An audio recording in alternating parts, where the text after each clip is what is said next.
같이 한 목소리로 합독합니다. 시작. 또 이르시되 어떤 사람에게는 두 아들이 있는데 그 둘째가 아버지에게 말하되 아버지여 재산 중에서 내게 돌아올 분깃을 내게 주소서 하는지라. 아버지가 그 살림을 각각 나눠주었더니 그 후 며칠이 안 되어서 둘째 아들이 재물을 다 모아가지고 먼 나라에 가서 거기서 허랑방탕하여 재산을 낭비하더니 다 없앤 후에 그 나라에 크게 흉년이 들어 그가 비로소 궁핍한지라. 가서 그 나라 백성 중에 한 사람에게 붙들려 사니 그가 그를 들러 보내어 돼지를 치게 하였는데 그가 돼지 먹는 쥐연 열매로 배를 채우고자 하되 주는 자가 없는지라. 이에 스스로 돌이켜 이르되 내 아버지에게는 양식이 풍족한 품꾼이 얼마나 많은가. 나는 여기서 주려 죽는구나. 내가 일어나 아버지께 가서 이르기를 아버지, 내가 하늘과 아버지께 죄를 지었사오니 지금부터는 아버지의 아들이라 일컬음을 감당하지 못하겠나이다. 나를 품꾼의 하나로 보소서 하리라 하고 일어나서 아버지께로 돌아가니라. 아직도 거리가 먼데 아버지가 그를 보고 측은히 여겨 달려가 목을 안고 입을 맞추더니 아들이 이르되 아버지, 내가 하늘과 아버지께 죄를 지었사오니 지금부터는 아버지의 아들이라 일컬음을 감당하지 못하겠나이다 하나. 아버지는 종들에게 이르되 제일 좋은 옷을 내어다가 입히고 손에 손가락질을 끼우고 발에 신을 끼라. 그리고 살찐 송아지를 끌어다가 잡으라. 우리가 먹고 즐기자. 이 내 아들은 죽었다가 다시 살아났으며 내가 잃었다가 다시 얻었노라 하니 그들이 즐거워하더라. 아멘. 비로소 돌이키다라고 하는 말씀의 제목으로 함께 은혜 나누기를 원합니다. 올 여름 휴가를 떠난다고 멀리까지 여행을 하시고 돌아오신 분들도 계실 것입니다. 기나긴 여행을 하고 돌아오면 하는 말이 있습니다. 집이 좋다, 집이 좋다. 이런 말씀을 하시더라고요. 여행이라고 하는 이 영어의 단어를 풀어보면 이 원어가 고통, 고난의 어원에서 시작하는 것으로 보게 됩니다. 그러니까 여행은 한마디로 집 떠나면 고생이다. 집 떠나면 고생이다. 이렇게 정리를 요약을 해봤다고 합니다. 추석 연휴로 인해서 이미 해외 여행의 예약이 90% 이상 찼답니다. 대단하죠? 추석 되지도 않았는데 추석에 여행 간다고 예약을 벌써 했다고 하는데 매진이 되었대요. 사람들은 집을 떠나 여행을 하고 다시 집으로 되돌아와야만 합니다. 여행 중에 고생을 하거나 어려움을 겪고 죽을 고생을 하는 사람들도 종종 있어요. 그러면 집을 그리워합니다. 빨리 여행을 마치고 집으로 되돌아가야지. 되돌아가고 싶어. 고향으로 되돌아가고 싶고 가족의 품으로 되돌아가고 싶어 한다는 겁니다. 그러기에 구원받은 성도는 이 땅에 정을 두기보다는 우리가 하루하루 살아가다 보면 은혜를 받으면 받을수록 하늘의 집 하나님 계신 곳에 소망을 두게 된다는 거예요. 이 세상에서 아무리 잘 살고 오래 살아도 그 사는 기간이 길면 100년, 그렇죠? 100년이 고작이에요. 건강하게 살다가면 80이요 90밖에 되지 않기 때문이라는 겁니다. 인생을 오래오래 살아도 늘 하는 말이 이제는 빨리 세상을 떠나고 싶다. 여러분 왜 그렇습니까? 인생은 고난이기 때문이라는 거예요. 시편 90편 10절의 기록을 보면 우리의 연수가 70이요 강건하면 80이라도 그 연수의 자랑은 뭐다? 수고와 슬픔뿐이다라는 거예요. 신속히 가니 우리가 날아간다는 거예요. 세상에 소망을 줄 수 없는 이유가 이 세상은 불안전합니다. 늘 사고 소식, 늘 전쟁, 지진, 환란, 풍파가 맞는 예측 불허할 수 없는 일들이 우리 주변에 일어나고 있기 때문에 그래요. 여러분, 건강도 언제 무너질지 모릅니다. 쌓아놨던 그 재산도 언제까지 내 곁에 있을런지 몰라요. 가족도 친구도 우리 곁을 영원히 지켜주지 못합니다. 그래서 우리는 돌아가야 합니다. 돌아갈 때 아무것도 가져가지도 못합니다. 그러게 우리의 인생은 이 세상에 잠깐 여행하는 것과 같은 것이다. 머무는 것이 일시적인 장소다라는 겁니다. 여행을 해보신 분들 아시지만 이동합니다. 또 이동해야 합니다. 옮겨가야 한다는 거예요. 지금 우리가 새롭게 만난 사람들도 언젠간 헤어집니다. 심지어 내 몸에서 난 내 자식도 모두 각자가 다 자기 살 길로 가고 다 헤어진다는 거예요. 성경은 다음과 같이 우리가 누구인지를 정확하게 말하고 있습니다. 베드로전서 2장 11절에는 사랑하는 자들아, 거류민과 나그네 같은 너희를 권하노니. 거류민과 나그네 같은. 거류민, 나그네, 한마디로 외국인이라는 거예요. 남의 나라 땅에 잠시 거류하는 자라는 겁니다. 이것이 우리의 신분이라는 거예요. 믿으십니까? 그러게 지금 우리가 살고 있는 이 정착지 최종에 머물 곳도 아니라 돌아갈 집이 있다라는 거예요.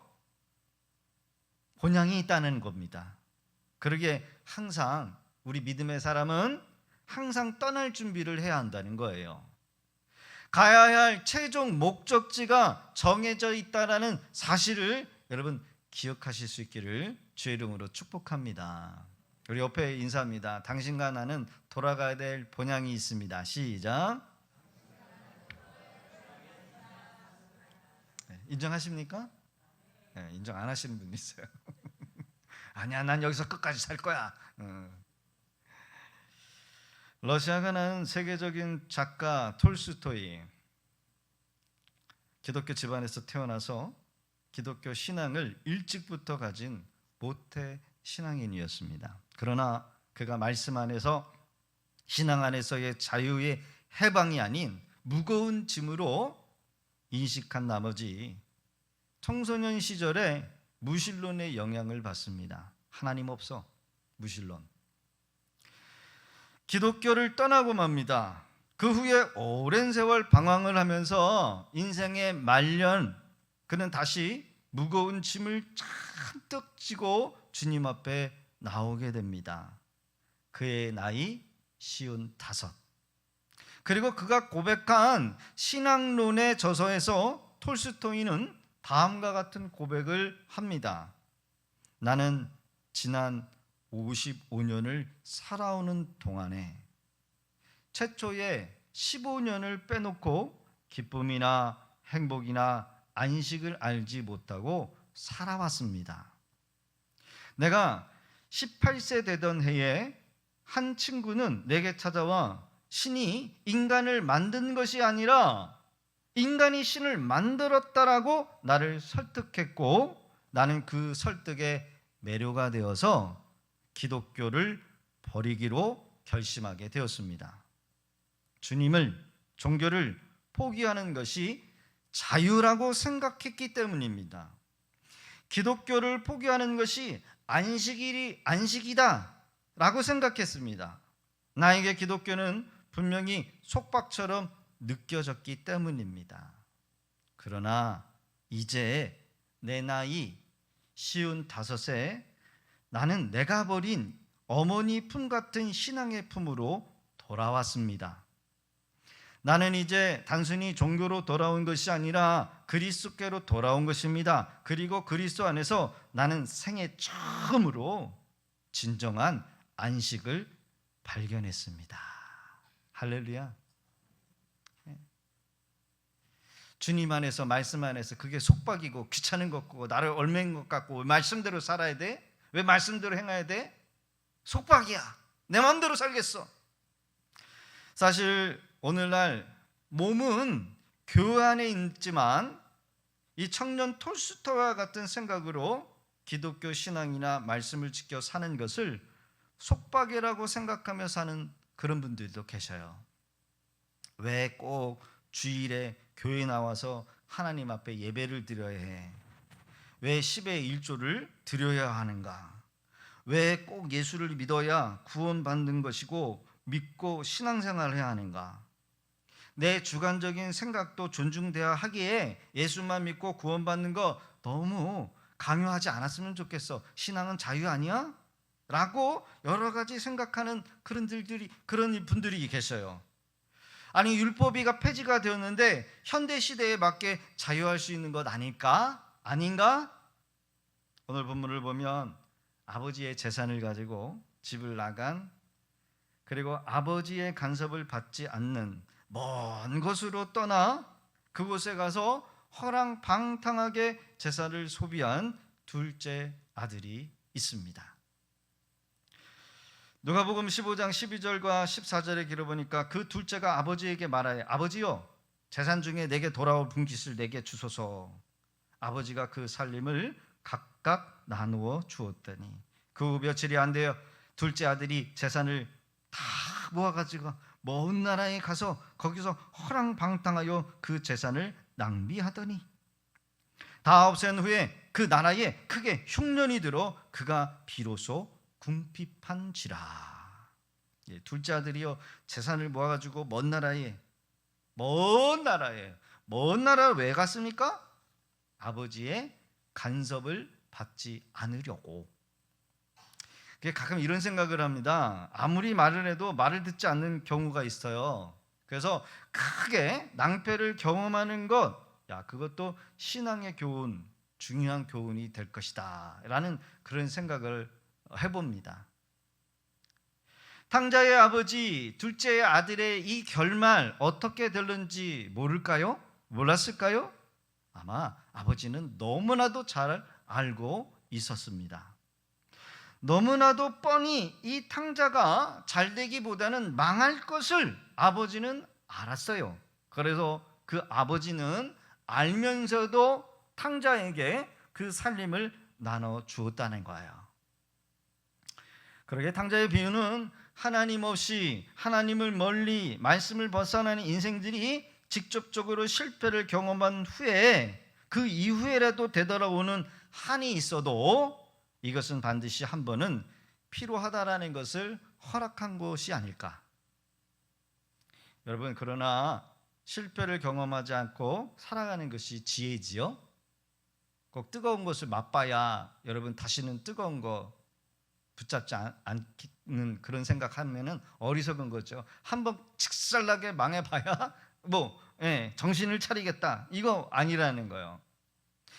누군가가 실패를 경험을 해봐서 진실한 말로 야, 너 그 길 가면 망해, 망한다고, 망해 말하는 사람의 말을 믿고 그가 실패한 길을 걷지 않는 것이 지혜로운 것이지요. 그런데 말을 듣지 않고 망한 길로 가서 망한 후에라도 되돌아오면 다행이라는 겁니다. 그렇습니다. 성경은 이미 실패하고 실패를 맛본 사람들의 이야기로 교훈하고 있어요. 아브라함이 그랬습니다. 사라의 몸에서 자식을 기다려야 했는데 애굽에서 취했던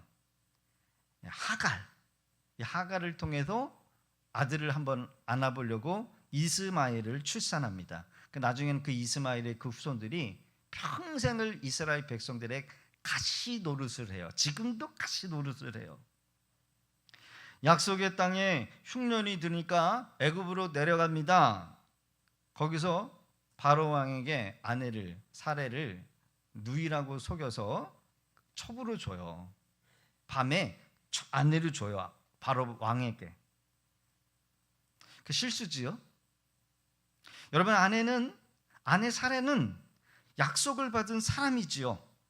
자신의 생명이 위급하니까 상황과 환경 앞에 무릎을 꿇는 그런 실수를 하고 말았다라는 거예요. 루카서에 보면 유다 베들레헴에 엘리멜렉이라고 하는 그 가정이 나와요. 엘리멜렉. 약속의 땅을 떠납니다. 모압 지역으로 이사를 합니다. 근데 이 남편 엘리멜렉이 죽어요. 장가 들었던 첫째 아들도 죽고 둘째 아들도 죽습니다. 한날에 과부가 3명이 되어요. 집안의 과부, 시어머니 나오미, 두 며느리 오르바 룻이 여러분 과부가 되어서 이 3사람이 남아요. 흉년의 때에 먹을 것 때문에 이방 지역으로 이주한 것이 실수였고 결국은 실패였다는 거예요.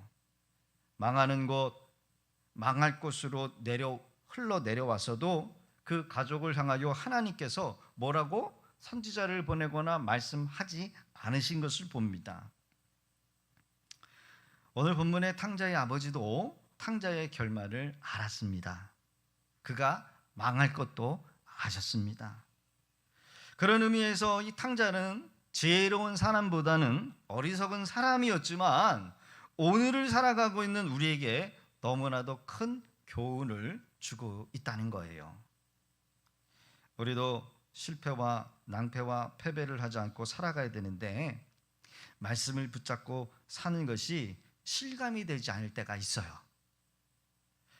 성경의 진짜 복, 참된 복은 어디서부터 시작하느냐? 바로 하나님의 말씀을 듣는 데부터 시작한다라고 성경은 분명하게 말합니다. 자, 신명기 28장 1절 2절 시작.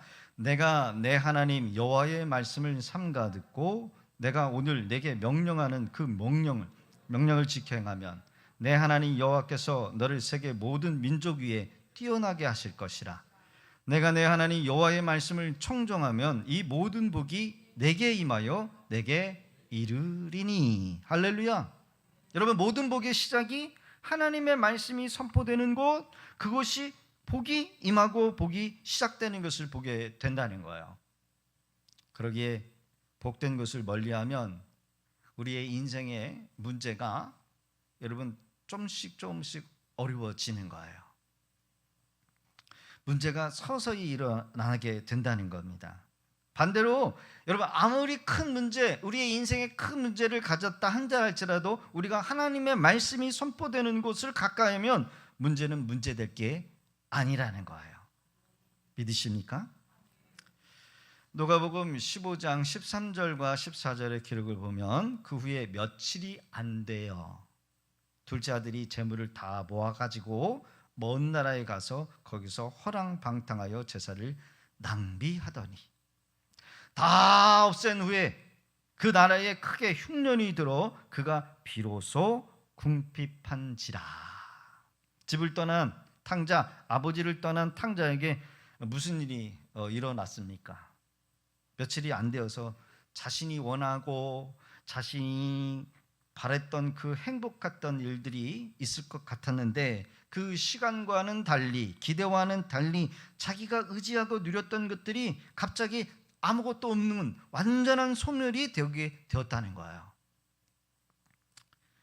아브라함과 룻의 이야기를 보면 창세기 13장 있죠.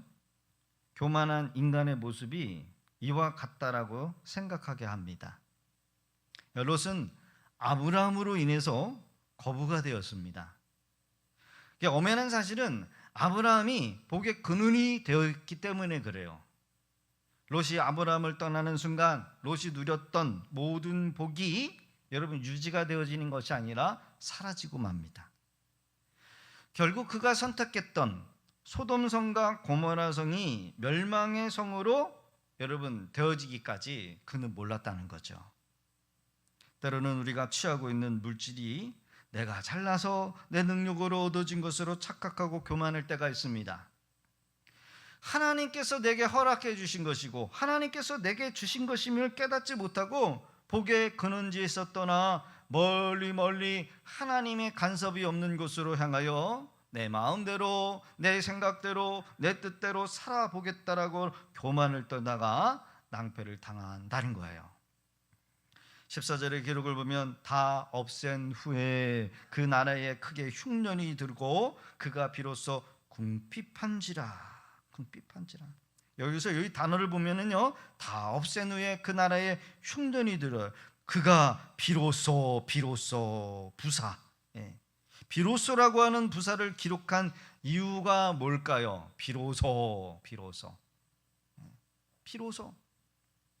그제서야 처음으로 어떤 일이나 현상이, 다른 일이 일어나 현상이 있고 난 후에 처음으로 이루어짐을 나타내는 말이 비로소라는 부사라는 거죠.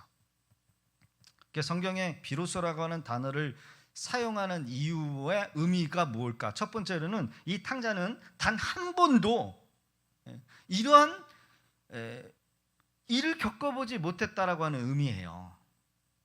아버지 집에서 풍족하게 살고 내가 설마 내가 가지고 누리고 있는 것들이 설마 없어지지는 않겠지. 겪어보지 못했던 의미라는 거예요. 비로소. 두 번째로는 탕자는 자신에게 이러한 궁핍한 상황이 절대로 경험되지 될 거라는 생각하지 못했다는 거예요. 그러니까 여러분, 자기 수중에 있었던 것들이 없어지니까 비로소 새로운 것을, 진짜를 깨닫게 되었다는 거예요. 10대, 20대는 제가 건강에 대해서 그래도 생각을 했는데, 왜 아버지는 그렇게 먹는 거를, 이상한 거 보양식을 챙겨 먹는가? 왜 자꾸 어르신들은 아프다 그러고 쑤시다 그러고 눈도 안 보인다 그러고. 근데 이제 서서히 눈도 안 보이고 몸도 아프고 보니까 왜 보양식을 찾는지 비로소 알게 되었어요. 비로소. 자신이 가지고 있는 것이 자신의 실력, 자신의 능력에서 나온 것이 아니라 아버지께서 복을 주셨기 때문에 내가 누렸다라는 겁니다. 언제? 비로소. 가진 것이 다 없어졌을 때. 아버지를 떠나면 결국 나는 아무것도 아니다라는 것을 뒤늦게 깨달았다는 거예요. 이 사건을 기록한 성령 하나님께서는 탕자가 실패하고 망하고 다시 아버지께로 되돌아오기만을 기다렸다라고 하는 의도를 비로소라고 하는 기대감을 가지고 계시지 않았을까. 사랑하는 성도 여러분, 하나님과의 관계가 멀어졌다라고 한다면 여러분 가까우실 수 있기를 힘쓰시기를 바랍니다. 돌아가야 한다는 거예요. 여러분, 집 나간 탕자는 이 설교 들을 이유가 없어요. 그렇죠? 듣지도 못해, 깨닫지도 못해요. 이미 집을 나갔고 하나님을 떠났기 때문에. 하나님은 우리를 보시고 비로소라고 말씀하실 수 있다는 거예요. 하나님을 떠난 방황하였던 톨스토이가 비로소 주님께 돌아왔듯이 우리도 주님을 멀리하고 나의 주관적인 그릇된 신앙을 버리고 비로소 더 주님께로 바르게 돌아와야 한다라고 말씀하고 계시다라는 거예요.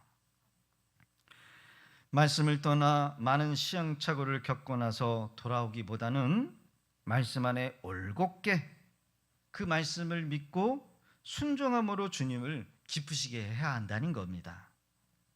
비로소 주님께 돌아왔더라. 비로소 깨달았더라. 그릇된 길에서 옳은 길로 돌아오게 되었다. 성경은 그가 비로소 궁핍한지라, 궁핍할 때까지 기다렸다라는 거예요. 가지고 있는 것, 의지하고 있었던 것, 그러나 탕자는 곧장 아버지가 있는 집으로 돌이키지 않았어요. 누가복음 15장 15절로 17절의 기록을 보면 그가 그 나라 백성 중에 한 사람에게 붙어 사니 그가 그를 들러보내어 돼지를 치게 하였는데 그가 돼지 먹는 쥐염 열매로 배를 채우고자 하되 주는 자가 없는지라. 돼지 치면 돼지가 먹는 쥐염 열매라도 나는 먹을 수 있겠지라고 갔는데 그것마저도 주지 못했다는 거예요.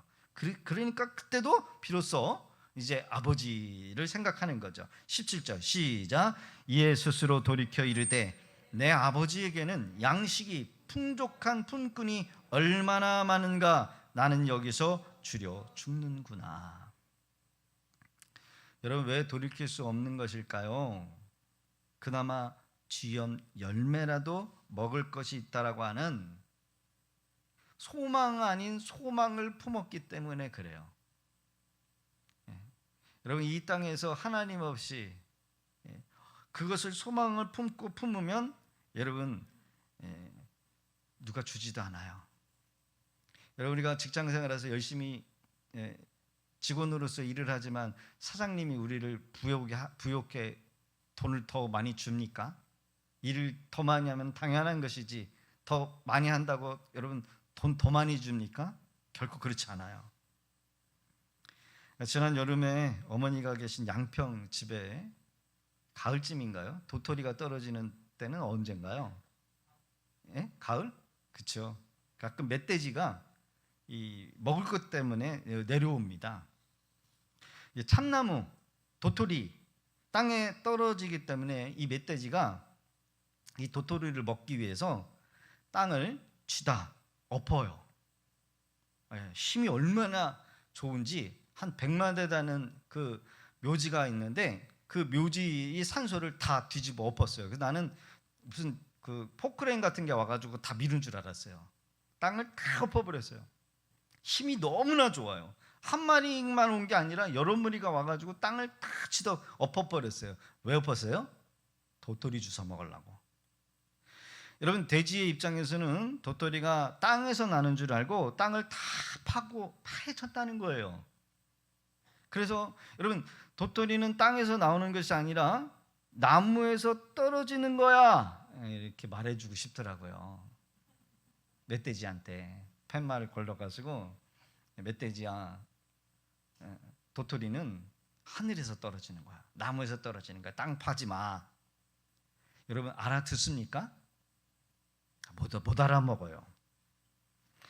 말이 통하지 않아요. 그냥 둘 수밖에 없어요. 인생의 문제는 눈에 보이는 땅의 문제만이 있는 것이 아닙니다. 마음의 문제, 하늘의 문제, 즉 하나님과의 관계의 문제라는 거예요. 사람들은 자신에게 당면한 문제를 눈에 보이는 땅의 문제로만 생각한다는 거예요. 이 땅에서만 내가 노력하면 되고 안 되면 말지, 내가 해결할 수 있는 것이다라고 믿어요. 그러나 지나간 탕자처럼 모든 것을 잃고 비로소 궁핍하고 주연 열매를 먹고자 해도 주는 자가 없을 때에야 비로소 자신이 가야 할 곳을 찾는다는 거예요. 비로소 탕자는 모든 것을 잃고 난 후에 아버지께로 돌아가기로 결심해요. 여러분, 이것이 본질이에요. 이것이 신앙은 이것이 본질이다. 누구에게로 돌아가야 합니까? 아버지에게로. 아버지에게로 멀어졌기 때문에 문제가 생긴 거예요. 아버지께로 멀어지니까 어려운 일이 생긴 거예요. 그리고 그때서야 자신이 아버지께 죄를 지었다라고 고백하고 있다는 겁니다. 18절과 19절의 기록을 보니까 내가 일어나 아버지께 가서 이르기를 아버지, 내가 하늘과 아버지께 죄를 지었사오니 지금부터 아버지의 아들이라 일컬음을 감당하지 못하겠나이다. 나를 품꾼의 하나로 보소서 하리라 하고 결심해요. 결심. 누구에게로 돌아가기로? 아버지에게로 돌아가기로. 21절의 기록을 보라. 아버지께 섰던 이 탕자, 아버지 아들이 이르되 아버지, 내가 하늘과 아버지께 죄를 지었사오니 지금부터 아버지의 아들이라 일컬음을 감당하지 못하겠나이다. 그렇습니다.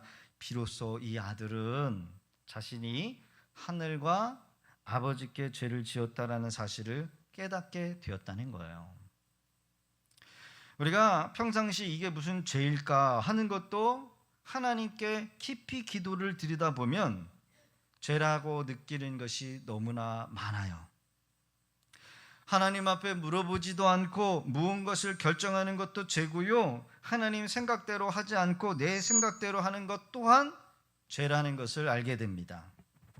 우리가 사사로이 하는 불평도 하나님 앞에 죄가 될 수가 있고요, 믿음 없이 말하는 내뱉는 그 말도 죄가 된다는 거예요. 하나님보다 세상을 더 사랑하는 것이 죄라고 하고요, 하나님을 우선순위에 두지 않는 것도 죄라는 거예요. 그래서 또 한편으로는 기도를 쉬는 것도 죄라는 거예요.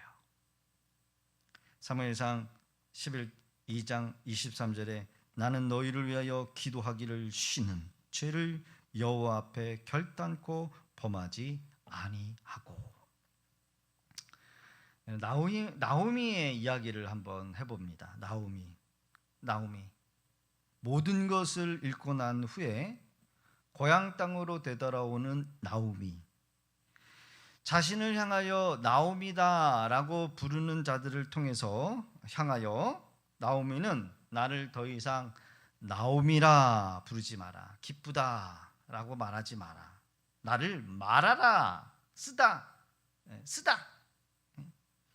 21절에 보면 내가 풍족하게 나갔더니 여호와께서 내게 비어 돌아오게 하셨느니라. 나오미의 고백에서 나오미가 나는 징벌을 받았다라고 합니다. 여호와 하나님께서 나를 괴롭게 하셨다라는 거예요. 모든 것을 잃고 돌아온 아들, 자신이 하늘과 아버지께 죄를 지었다라고 고백하면서 돌아와요.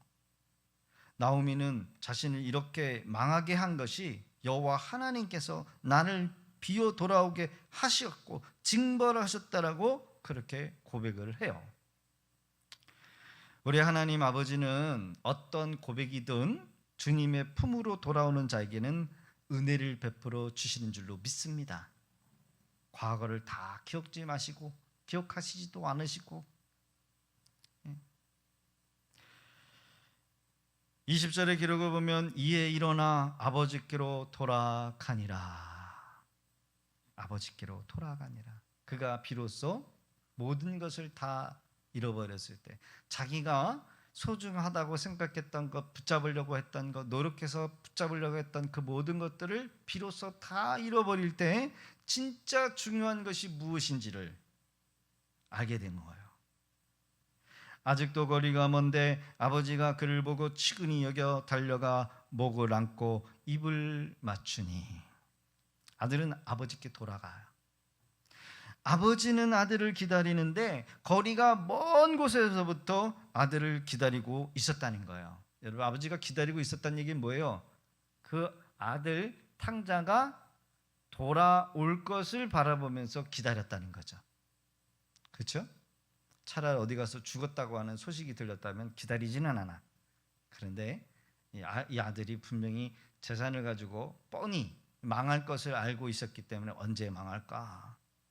잘 살면 다행인데, 대박난 그런 인생이 되었으면 다행인데 그게 아니었다는 거예요. 아버지는 이 아들이 망할 것을 분명히 아시고 기다렸다는 거예요. 우리의 신앙을 보면 사람들은 자기가 중요하다고 생각하는 신앙생활을 한다는 거야. 자기가 중요한 것. 그러다가 그것이 진리가 아닌 것, 진리라고 생각해서 쫓아간다는 거예요. 언제 낭패를 당하느냐? 그 기대한 것들이 자기에게 실망을 가져줄 때 낭패를 해요. 아, 내가 잘못 믿고 있었구나. 내가 잘못 살았구나. 자, 그래서 다시 정신을 차리고 돌아옵니다. 그게 본질이에요. 어떤 분은 친구를 따라 교회에 옵니다. 여러분, 그것도 좋습니다. 어떤 사람은 외로워서 올라오기도 합니다. 예, 그것도 좋아요. 각각 자기가 추구하는 것을 바라보면서 중요하다고 생각하면서 신앙생활을 해요. 그런데 그거는 본질이 아니에요. 언젠가 진짜 본질이 깨닫게 됩니다. 그릇된 방향으로 달려가다가 어려움을 겪고 낭패를 당한 후에 진짜 본질을 비로소 깨닫게 된다는 거예요. 사랑하는 성도 여러분, 예수님만 따라가실 수 있기를 바랍니다. 다른 것에 실망할 수 있어요. 저를 이곳에 세운 사람이 여러분 주님이 세우셨어요. 누가 뭐라 그래도, 누가 나한테 뭐 설교를 못하고 뭐 능력이 없고 뭐 리더십이 없고 뭐라고 얘기한다 할지라도, 여러분 그 사람들이 나를 세운 게 아니라 주님이 저를 세웠기 때문에 저는 주님만 보고 따라가는 거예요. 그럼 실망하지 않아요. 누가 세웠기 때문에? 주님이 세우셨고 주님이 우리를 부르셨기 때문에. 본질 대신 예수님께로 나아가면 되는 거예요. 할렐루야. 예수님으로부터 멀어지지 말고 예수님을 꼭 잡고 매일매일 천국으로 향하여 나아가실 수 있기를 바랍니다. 나그네와 같은 우리의 인생, 때로는 한눈 팔고 주님의 손을 놓칠 때가 있지만 주님의 음성, 주님의 걸어가셨던 그 길을 함께 동행하실 수 있기를 주의 이름으로 축원합니다. 이 길 끝에 우리 주님이 두 팔 벌려 우리를 맞이하실 거예요. 비로소 죽었다가 살아났으며 내가 잃었다가 얻었기로 우리가 즐거워하고 기뻐하는 것이 마땅하다라고 주님이 하실 거예요. 그런 은혜의 자리가 끝까지 달려나갈 수 있는 그 우리 성도님들 다 되실 수 있기를 주의 이름으로 축복합니다. 이 시간 우리 함께 기도하기를 원합니다. 주님, 내가 주님만 따릅니다. 주님께로만 시선을 돌립니다. 주님 나와 함께하여 주시고 주님 날마다 동행하여 주옵소서. 우리 주신 말씀 결단하면서 주여 한번 외치시고 함께 통성으로 기도합니다.